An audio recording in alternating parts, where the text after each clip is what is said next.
Hello students. So today we are going to study questions which are related to case study.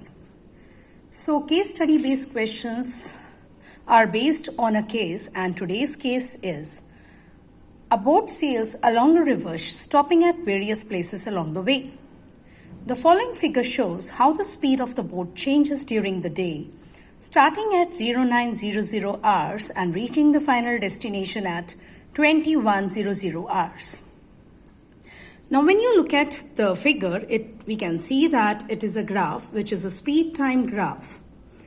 Along speed axis there is no reading shown here, and along the time axis we can see it is written time of day, and as we look at the time which is given here, 0900 hours, then 1100, 1300, and last it is 2100 hours.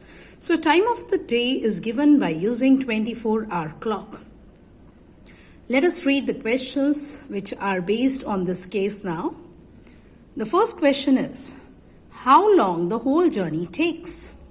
So let us look at the graph again, or even in this first few lines it is mentioned that the boat starts at 0900 hours and reaches the final destination at 2100 hours. Even by looking at the graph, we can see the starting time is 0900 hours and finally the journey ends at 2100 hours. It means time of the whole journey, how long the whole journey takes, it means we have to find out time of the whole journey. So time of the whole journey is 2100 minus 12. So 2100 actually means 9 p.m. 21 minus 12, the boat stops sailing finally at 9 p.m. and the boat starts sailing in the morning at 0900 hours. It means 9 o'clock in the morning, 9 a.m. So what is the time of the whole journey? 2100 hours it ends and 0900 hours it starts. It means 9 p.m. it ends and 9 a.m. it starts. So 12 hours. So how long the whole journey takes? 12 hours. So B is the correct option.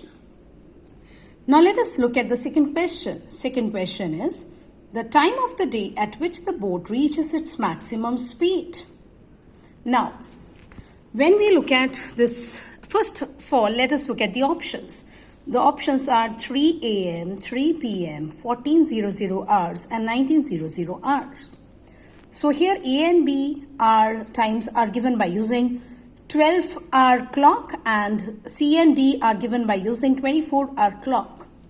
Okay, so let us now here try to find out time of the day at which the boat reaches its maximum speed. Now we can see here that the maximum speed, the time at which the boat reaches its maximum speed, we can see here that along the speed axis, if we look at the graph and see, we see that this is a maximum speed. So time at which the boat reaches its maximum speed, we should see this point and actually move vertically downwards. We should drop a perpendicular from this point on the time axis. And if we drop a perpendicular, we see that it meets the time axis at this point, 1500 hours. So 1500 hours, at 1500 hours, we can say that the boat reaches its maximum speed. But when we look at the options, there is no 1500 hours time given. But we know 1500 hours means 15 minus 12, that is 3 p.m. So 3 o'clock in the afternoon, 3 p.m. is the time at which the boat reaches its maximum speed. So B is the correct option. Now let us look at the third question.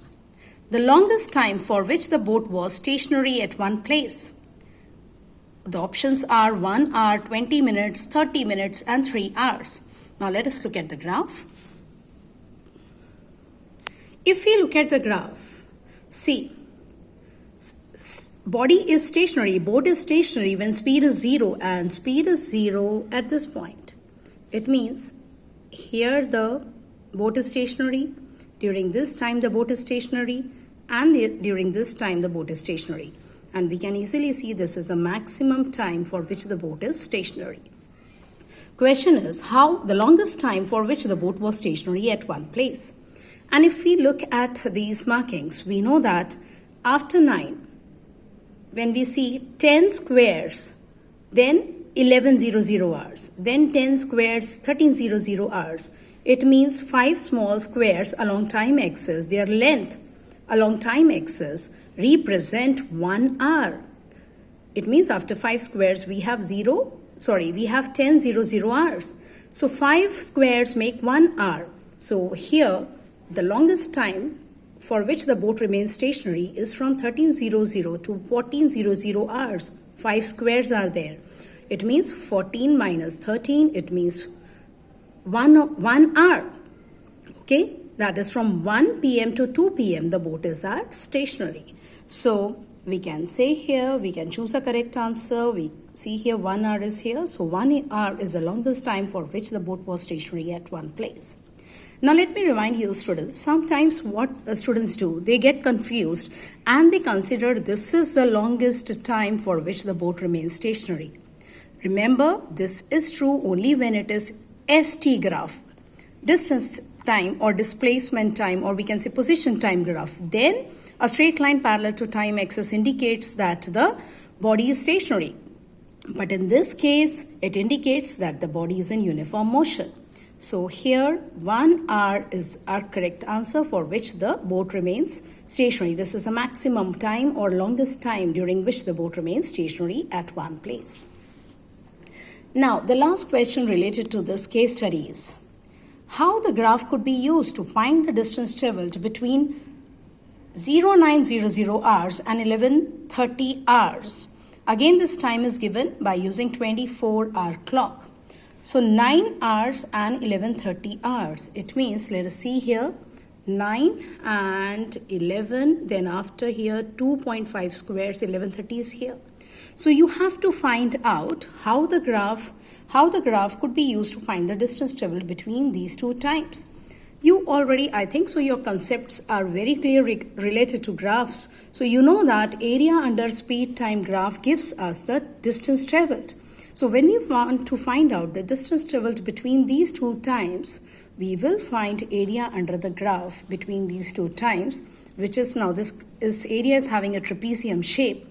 So if had the readings been given for speed axis, we could have easily found area of this trapezium by using the formula of area of trapezium, and area of the trapezium here, its magnitude gives us the distance traveled during these two times.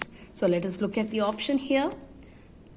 The area under the graph between 0900 to 1130 hours, the slope of line at 9 hours, the gradient of graph at 0900 hours, the gradient of line at 1100 hours. And as we have already discussed now, and I hope you already know this, that the A option is correct because area under the graph between these two times will give us a distance traveled. I hope this case study based questions and answers are clear to you. Okay, so we'll be solving more such case studies related questions in our next video. Maybe in any of the next videos. Okay, so thank you students. See you in the next video. Goodbye.